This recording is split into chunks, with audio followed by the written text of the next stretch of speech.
In this video, we're going to be looking at non-homogeneous second-order differential equations. So far, we've been looking at homogeneous differential equations, second order. That is, ones where there's a zero over here. So it's some amount of the second derivative plus some amount of the first derivative plus some amount of the original function equals zero. For instance, we solved this one before and we found this general solution. We're now looking at situations where it isn't zero, but some function of x on the right-hand side. When there's a function of x there as well, it's called a non-homogeneous second-order differential equation. So how do we solve this? Well, we take our general solution before and we keep that because we know that if we sub that in, we just get zero. So this is the bit that kind of comes along for the ride for free but doesn't really contribute to that at all, but it can be there, it's part of the solution. Because it comes along for free, we call it the complementary function in the sense of being complementary, free. So the complementary function is just the general solution to the homogeneous case, and that's going to be part of our solution. We're going to stitch that together with the bit that creates this. That bit we call a particular integral, or PI. So we want to find some kind of function, y, in terms of x, such that when you take the second derivative, add the first derivative, minus 12 times the thing you first thought of, you get 25 minus 12x. So the right way of thinking about this is to think, what sort of function could you take where you had some of that function, some of its first derivative and some of its second derivative, and end up with a linear equation?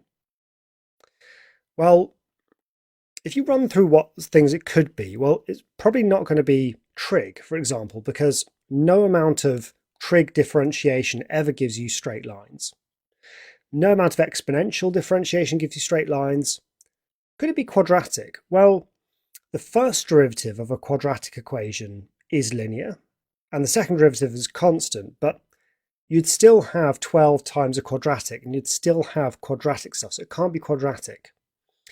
The answer is it's going to be some linear equation, because the 12y means we've got some linear stuff. When you differentiate linear, you get a constant, so we'll get some constants there. That's okay, because there's constants in here as well. As it happens, the second derivative is zero, but that's fine too.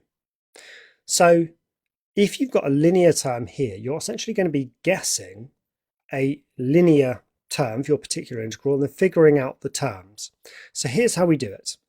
We say, suppose that y equals a completely arbitrary linear term, say lambda plus mu x. Our job is to figure out what lambda and mu are. Let's find dy by dx. It's just mu. And let's find d2y by dx squared. That's 0. Now we can sub these into this equation. So what do we want? We want the second derivative, which is 0, plus the first derivative, which is mu, minus 12 times y. So that's minus 12 lambda and minus 12 mu x. And we want that to be, well, actually not just equal, we want that to be identical with 25 minus 12x. So we can basically say, what do lambda and mu need to be to satisfy this for all values of x? Because what we want is for this, when we sub this in, for this to work for all values of x. Well, look at this. The coefficient of x on the left is minus 12 mu, and the coefficient of x on the right is minus 12. So that means that mu is 1. Now, what about the coefficient of the constant? Well, it's mu minus 12 lambda. Mu is 1, so we have 1 minus 12 lambda. That's the constant on the left, and the constant on the right is 25. Subtracting 1 from both sides, we have minus 12 lambda is 24. And dividing through by minus 12, we get lambda is minus 2. So that tells me that my particular integral is lambda, y equals lambda, plus mu x, so plus x. So I found my particular integral. I found the thing which, when you sub it into here, gives 25 minus 12x. That means the general solution to my differential equation is y equals the complementary function, the bit that you get for free because it just disappears in the whole thing, a e to the 3x plus b e to the minus 4x, plus the particular integral, minus 2 plus x. This here is the general solution to that differential equation. And overall, that's what we always do. Our general solution will always be the complementary function plus the particular integral. The complementary function just disappears in the whole thing, and the particular integral gives you the stuff on the right-hand side. It's just that when we looked at the homogeneous cases, we always had 0 here, so our particular integral was effectively just 0 then. Of course, if you're given boundary conditions, you could go in and find a and b. Okay, let's look at this one where it's the same stuff on the left, but instead we've got some trig on the right. So we're going to have the same complementary function, but what's our particular integral?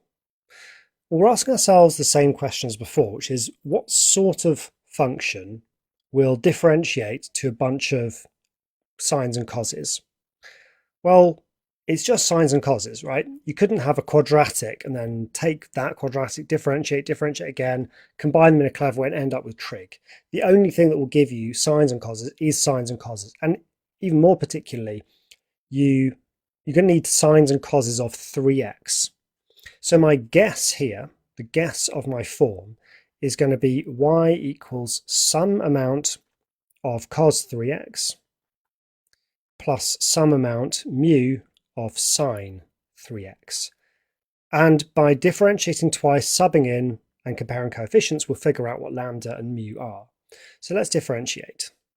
dy by dx is minus 3 lambda sine 3x plus 3 mu cos 3x.